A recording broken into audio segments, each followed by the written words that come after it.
أعوذ بالله من الشيطان الرجيم. بسم الله الرحمن الرحيم.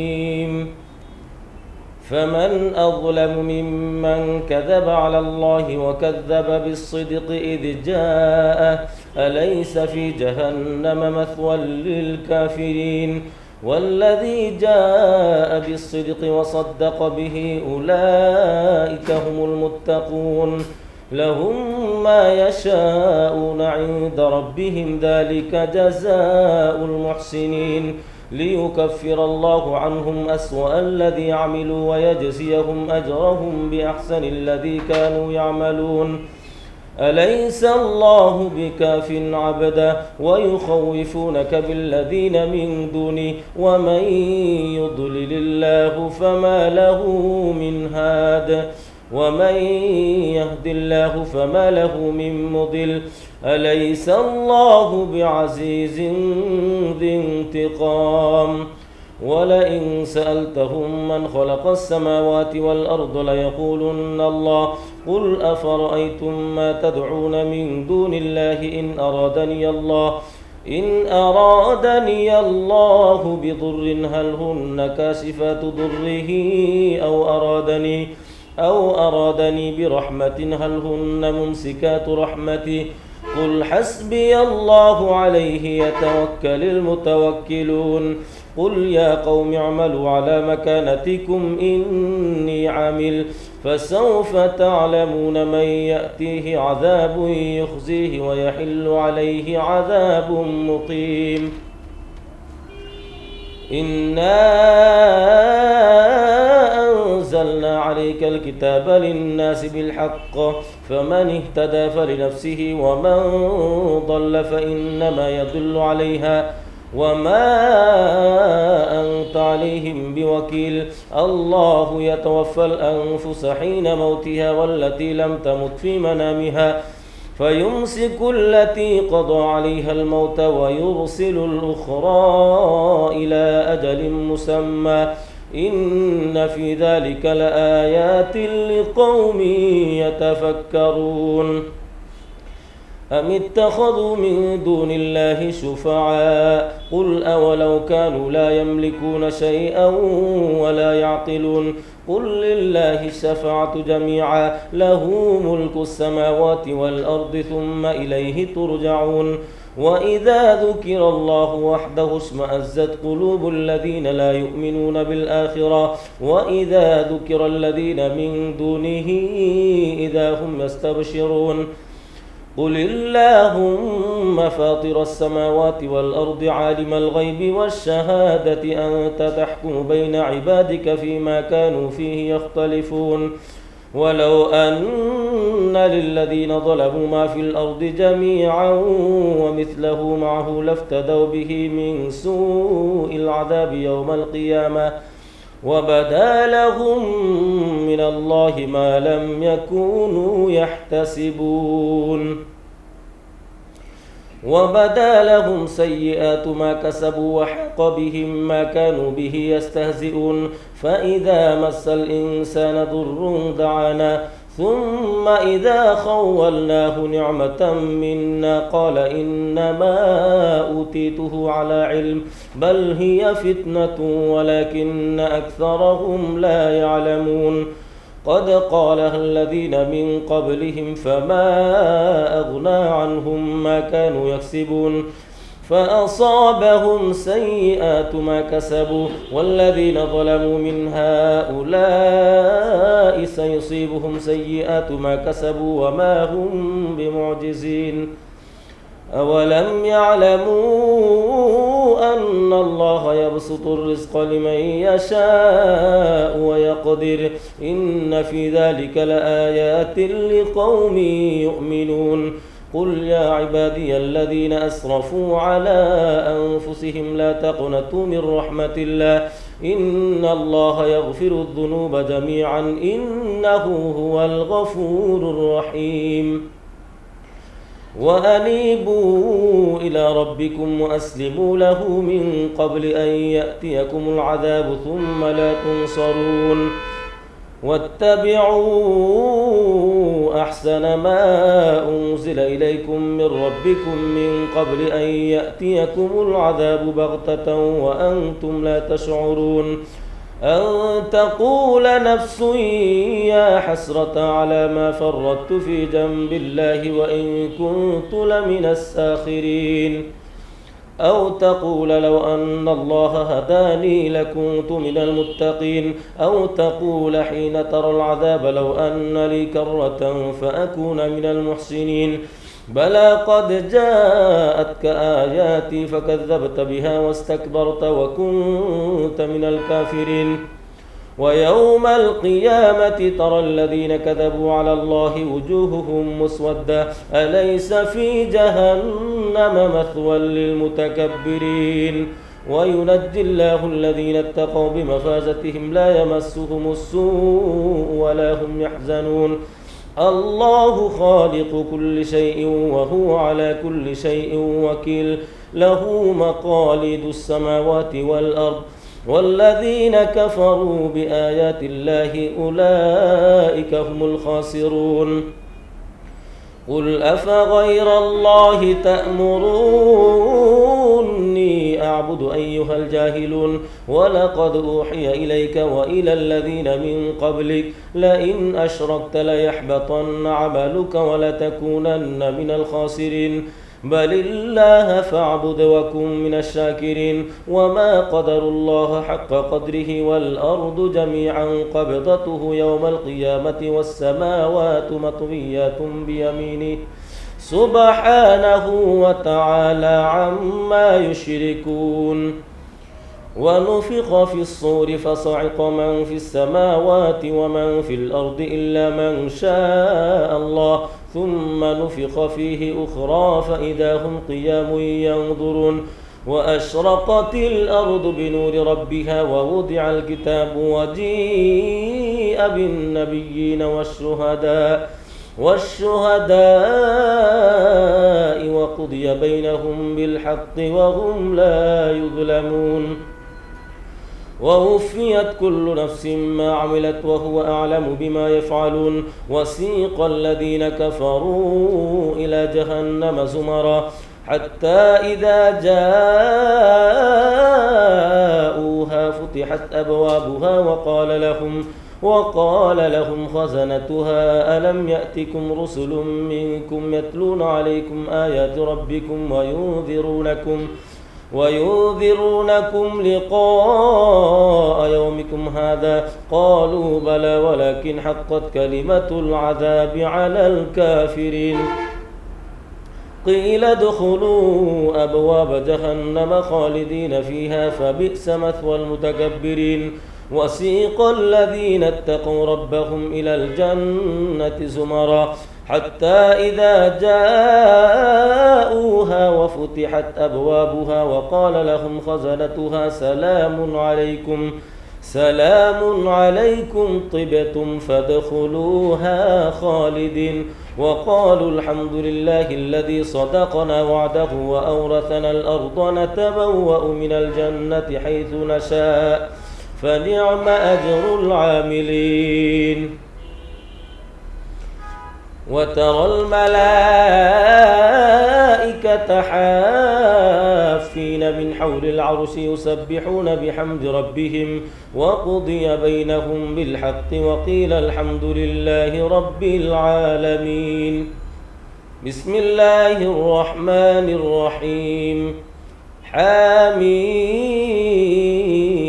تنزيل الكتاب من الله العزيز العليم غافر الذنب وقابل التوب شديد العقاب ذي الطول لا إله إلا هو إليه المصير ما يجادل في آيات الله إلا الذين كفروا فلا يغررك تقلبهم في البلاد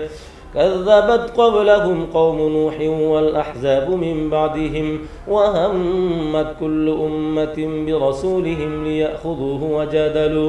وجادلوا بالباطل ليدحضوا به الحق فأخذتهم فكيف كان عقاب وكذلك حقت كلمة ربك على الذين كفروا أنهم أصحاب النار الذين يحملون العرش ومن حوله يسبحون بحمد ربهم ويؤمنون به ويستغفرون للذين آمنوا ربنا وسعت كل شيء رحمة وعلما فاغفر للذين تابوا واتبعوا سبيلك وقهم عذاب الجحيم ربنا وأدخلهم جنات عدن التي وعدتهم ومن صلح من آبائهم وأزواجهم وذرياتهم إنك أنت العزيز الحكيم وقهم السيئات ومن تق السيئات يومئذ فقد رحمته وذلك هو الفوز العظيم إن الذين كفروا ينادون لمقت الله أكبر من مقتكم أنفسكم إذ تدعون إلى الإيمان فتكفرون قالوا ربنا أمتنا اثنتين وأحييتنا اثنتين فاعترفنا بذنوبنا فهل إلى خروج من سبيل ذلكم بأنه إذا دعي الله وحده كفرتم وإن يشرك به تؤمنوا فالحكم لله العلي الكبير هو الذي يريكم آياته وينزل لكم من السماء رزقا وما يتذكر إلا من ينيب فادعوا الله مخلصين له الدين ولو كره الكافرون رفيع الدرجات ذو العرش يلقي الروح من أمره على من يشاء من عباده لينذر يوم التلاق يوم هم بارزون لا يخفى على الله منهم شيء لمن الملك اليوم لله الواحد القهار اليوم تجزى كل نفس بما كسبت لا ظلم اليوم إن الله سريع الحساب وأنذرهم يوم الآسفة إذ القلوب لدى الحناجر كاظمين ما للظالمين من حميم ولا شفيع يطاع يعلم خائنة الأعين وما تخفي الصدور والله يقضي بالحق والذين يدعون من دونه لا يقضون بشيء إن الله هو السميع البصير أولم يسيروا في الأرض فينظروا كيف كان عاقبة الذين كانوا من قبلهم كانوا هم أشد منهم قوة وآثارا في الأرض فأخذهم الله بذنوبهم وما كان لهم من الله من واق ذلك بأنهم كانت تأتيهم رسلهم بالبينات فكفروا فأخذهم الله إنه قوي شديد العقاب ولقد أرسلنا موسى بآياتنا وسلطان مبين إلى فرعون وهامان وقارون فقالوا ساحر كذاب فلما جاءهم بالحق من عندنا قالوا اقتلوا أبناء الذين آمنوا معه واستحيوا نساءهم وما كيد الكافرين إلا في ضلال وقال فرعون ذروني أقتل موسى وليدع ربه إني أخاف أن يبدل دينكم أو أن يظهر في الأرض الفساد وقال موسى إني عذت بربي وربكم من كل متكبر لا يؤمن بيوم الحساب وقال رجل مؤمن من آل فرعون يكتم إيمانه أتقتلون رجلا أن يقول ربي الله وقد جاءكم بالبينات من ربكم وإن يك كاذبا فعليه كذبه وإن يك صادقا يصبكم بعض الذي يعدكم إن الله لا يهدي من هو مسرف كذاب يا قوم لكم الملك اليوم ظاهرين في الأرض فمن ينصرنا من بأس الله إن جاءنا قال فرعون ما أريكم إلا ما أرى وما أهديكم إلا سبيل الرشاد وقال الذي آمن يا قوم إني أخاف عليكم مثل يوم الأحزاب مثل دأب قوم نوح وعاد وثمود والذين من بعدهم وما الله يريد ظلما للعالمين ويا قوم إني أخاف عليكم يوم التناد يوم تولون مدبرين ما لكم من الله من عاصم ومن يضلل الله فما له من هاد ولقد جاءكم يوسف من قبل بالبينات فما زلتم في شك مما جاءكم به حتى إذا هلك قلتم لن يبعث الله من بعده رسولا كذلك يضل الله من هو مسرف مرتاب الذين يجادلون في آيات الله بغير سلطان أتاهم كبر مقتا عند الله وعند الذين آمنوا كذلك يطبع الله على كل قلب متكبر جبار وقال فرعون يا هامان ابن لي صرحا لعلي أبلغ أسباب السماوات فأطلع إلى إله موسى وإني لأظنه كاذبا وكذلك زين لفرعون سوء عمله وصد عن السبيل وما كيد فرعون إلا في تباب وقال الذي آمن يا قوم اتبعون أهدكم سبيل الرشاد يا قوم إنما هذه الحياة الدنيا متاع وإن الآخرة هي دار القرار من عمل سيئة فلا يجزى إلا مثلها ومن عمل صالحا من ذكر أو أنثى وهو مؤمن فأولئك يدخلون الجنة يرزقون فيها بغير حساب ويا قوم ما لي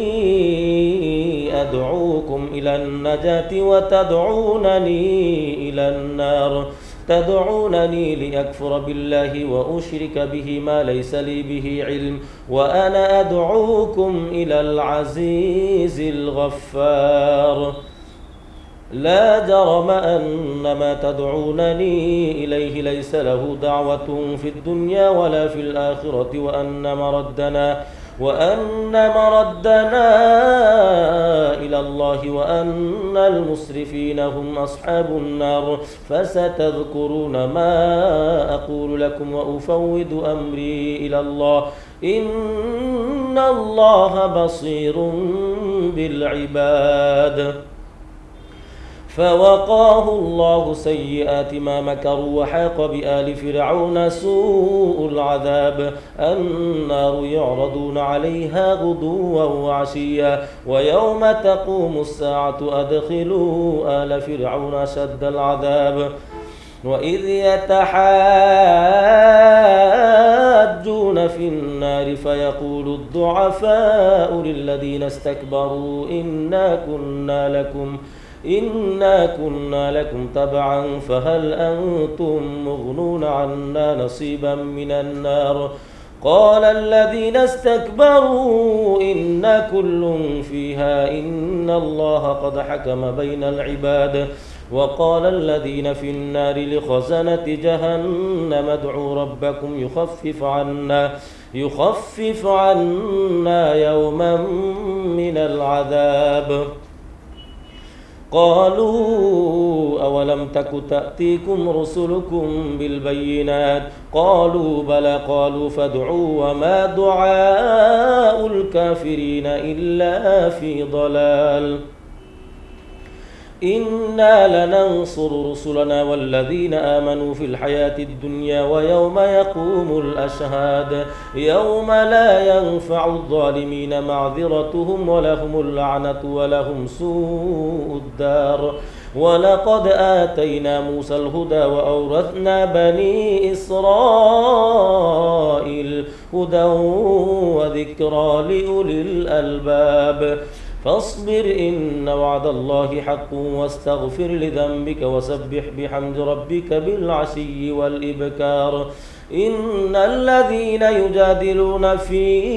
آيات الله بغير سلطان أتاهم إن في صدورهم إلا كبر ما هم ببالغيه فاستعذ بالله إنه هو السميع البصير.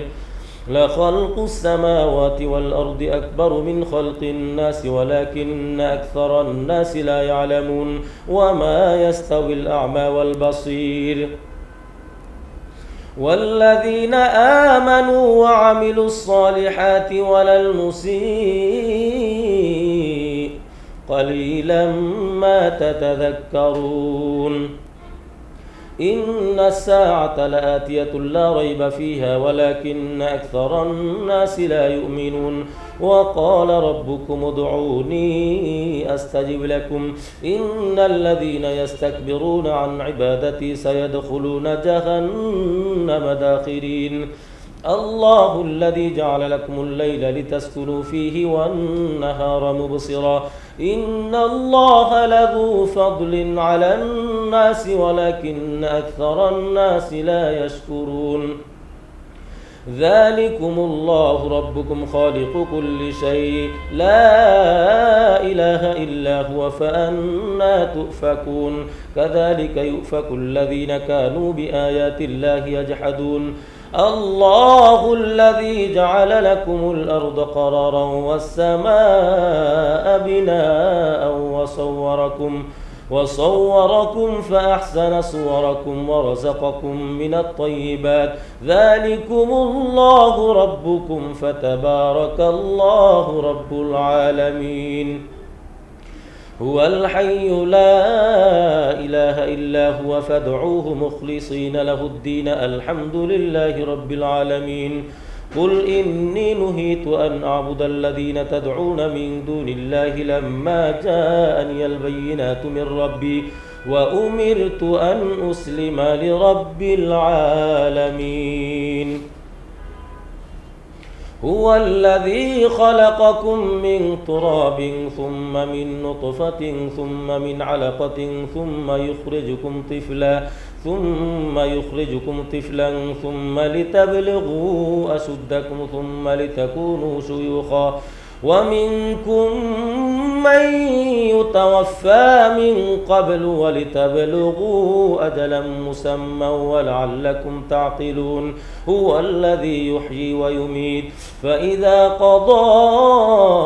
أمرا فإنما يقول له كن فيكون. ألم تر إلى الذين يجادلون في آيات الله أنى يصرفون الذين كذبوا بالكتاب وبما أرسلنا به رسولنا فسوف يعلمون. إذ الأغلال في أعناقهم والسلاسل يسحبون في الحميم ثم في النار يسجرون. ثم قيل لهم أين ما كنتم تشركون من دون الله قالوا ضلوا عنا بل لم نكن ندعو من قبل شيئا كذلك يضل الله الكافرين. ذلكم بما كنتم تفرحون بغير الحق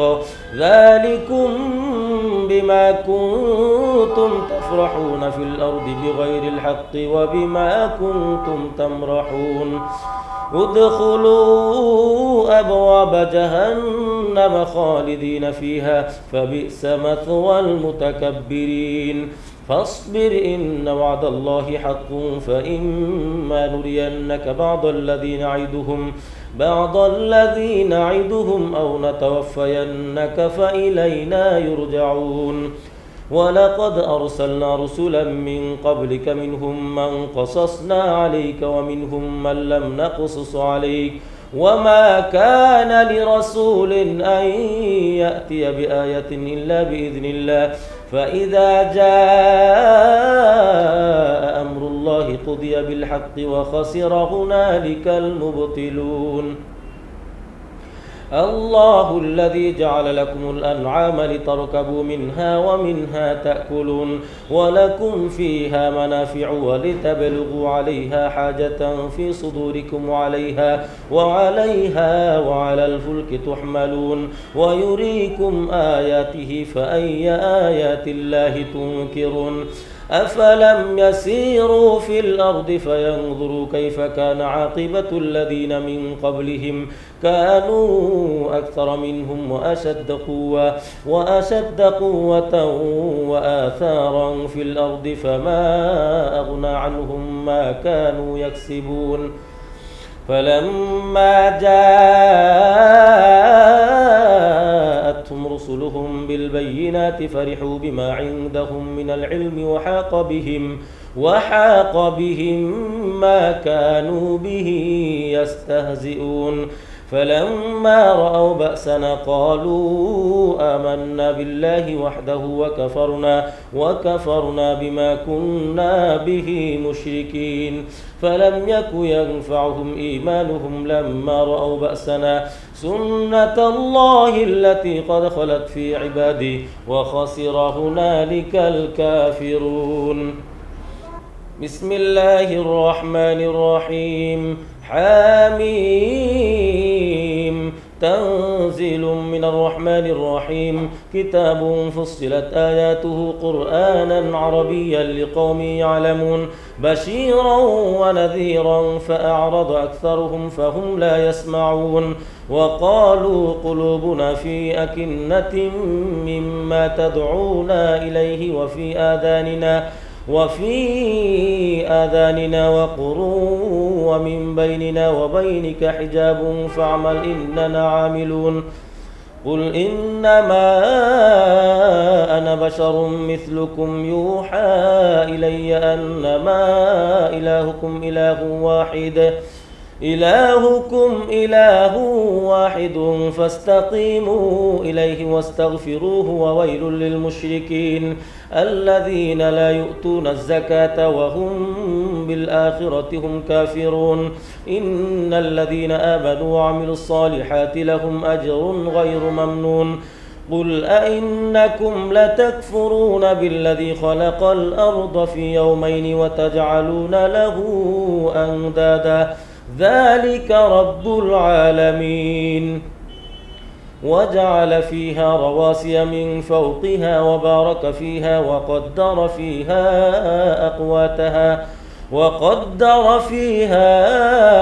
أقواتها في 4 أيام سواء للسائلين ثم استوى إلى السماء وهي دخان فقال لها وللأرض ائتيا طوعا أو كرها قالتا أتينا طائعين فقضاهن 7 سماوات في يومين وأوحى في كل سماء أمرها وزينا السماء الدنيا بمصابيح وحفظا ذلك تقدير العزيز العليم فإن أعرضوا فقل أنذرتكم صاعقة مثل صاعقة عاد وثمود إذ جاءتهم الرسل من بين أيديهم ومن خلفهم ألا تعبدوا إلا الله قالوا لو شاء ربنا لأنزل ملائكة فإنا بما أرسلتم به كافرون فأما عاد فاستكبروا في الأرض بغير الحق وقالوا من أشد منا قوة أولم يروا أن الله الذي أولم يروا أن الله الذي خلقهم هو أشد منهم قوة وكانوا بآياتنا يجحدون فأرسلنا عليهم ريحا صرصرا في أيام نحسات لنذيقهم عذاب الخزي في الحياة الدنيا ولعذاب الآخرة أخزى وهم لا ينصرون وأما ثمود فهديناهم فاستحبوا العمى على الهدى فأخذتهم صاعقة العذاب الهون بما كانوا يكسبون ونجينا الذين آمنوا وكانوا يتقون ويوم يحشر أعداء الله إلى النار فهم يوزعون حتى إذا ما جاءوها شهد عليهم سمعهم وأبصارهم وجلودهم بما كانوا يعملون وقالوا لجلودهم لما شهدتم علينا قالوا أنطقنا الله الذي أنطق كل شيء وهو خلقكم أول مرة وإليه ترجعون وما كنتم تستترون أن يشهد عليكم سمعكم ولا أبصاركم ولا جلودكم ولكن ظننتم أن الله لا يعلم كثيرا مما تعملون وذلكم ظنكم الذي ظننتم بربكم أرداكم فأصبحتم من الخاسرين فإن يصبروا فالنار مثوى لهم وإن يستعتبوا فما هم من المعتبين وقيضنا لهم قرناء فزينوا لهم ما بين أيديهم وما خلفهم وحق عليهم القول في قد خلت من قبلهم من الجن والإنس إنهم كانوا خاسرين وقال الذين كفروا لا تسمعوا لهذا القرآن والغوا فيه لعلكم تغلبون فلنذيقن الذين كفروا عذابا شديدا ولنجزينهم أسوأ الذي كانوا يعملون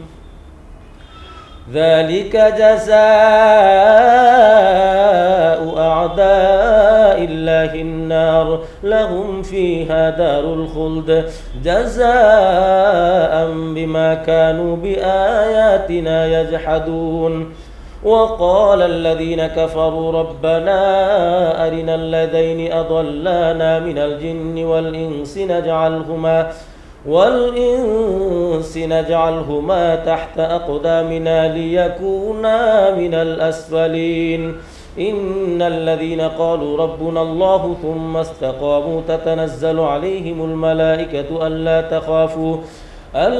تخافوا ولا تحزنوا وأبشروا بالجنة التي كنتم توعدون نحن أولياؤكم في الحياة الدنيا وفي الآخرة ولكم فيها ما تشتهي أنفسكم ولكم فيها ما تدعون نزلا من غفور رحيم ومن أحسن قولا ممن دعا إلى الله وعمل صالحا وقال إنني من المسلمين ولا تستوي الحسنة ولا السيئة ادفع بالتي هي أحسن فإذا الذي بينك وبينه عداوة كأنه ولي حميم وما يلقاها إلا الذين صبروا وما يلقاها إلا ذو حظ عظيم وإما ينزغنك من الشيطان نزغ فاستعذ بالله إنه هو السميع العليم ومن آياته الليل والنهار والشمس والقمر لا تسجدوا للشمس ولا للقمر واسجدوا لله الذي خلقهن إن كنتم إياه تعبدون فإن استكبروا فالذين عند ربك يسبحون له بالليل والنهار وهم لا يسأمون ومن آياته أنك ترى الأرض خاشعة فإذا